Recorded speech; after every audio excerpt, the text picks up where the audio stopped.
ইনকলাব জিন্দাবাদ এটা ধ্বনি দিছোঁ। এইটো আমাৰ আৰম্ভণি। আমি যি ধৰণে গণতান্ত্ৰিক আন্দোলন কৰিবলগীয়া হয়, আমি এই চৰকাৰক বাধ্য কৰিবৰ কাৰণে যিখিনি কৰ্ম কৰিবলগীয়া থাকিব গণতান্ত্ৰিক উপায়েৰে সেই সকলো কৰ্ম আমি কৰিব। বিশেষকৈ আমি সামান্যতম আচৰিত খাব দিনত ৩০০ টকা আমি হাজিৰাৰে ইতিমধ্যে কাম কৰিবলগীয়া হয়। আমি ইমান সামান্যতম টকাৰে আমি পাঠদান শ্ৰেণী কেনেকৈ কৰোঁ? আমাকতো ইতিমধ্যে টিউটৰ সজাই, আমাৰ টিউটৰ সজাইটো ইতিমধ্যে আমাক এনেই বহি থাকিবলৈ দিয়া নাই। বুজি পাইছোঁ চৰকাৰৰ লক্ষণ। সেইটো কাৰণে আজি তেওঁলোকক লগ কৰিবলৈ যাওঁ, লগো নকৰে।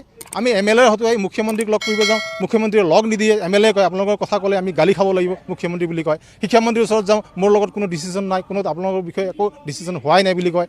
আৰু আমি যদি বিষয়াৰ লগত যাওঁ, আপোনালোকৰ মেমৰ নাম ল'লে আমি গালি খাব লাগিব, আপোনালোকে পোষ্টত বাই পোষ্ট কৰি মেমৰ নাম পঠাওক বুলি কয়। গতিকে এনেকুৱা এটা এলাগী কৰি আমাক থৈ দিছে, আমাৰ লগত কথাই পাতিব নিবিচাৰে। গতিকে তেওঁলোকৰ লক্ষণটো আমি বুজি পাইছোঁ। তেওঁলোকে আমাক টিউটৰৰ পৰা টিচাৰ নকৰে। গতিকে তীব্ৰ গণসংগ্ৰামৰ অবিহনে, তীব্ৰ সংগ্ৰাম গঢ়ি তোলাৰ অবিহনে আমি টিচাৰ হ'ব নোৱাৰোঁ।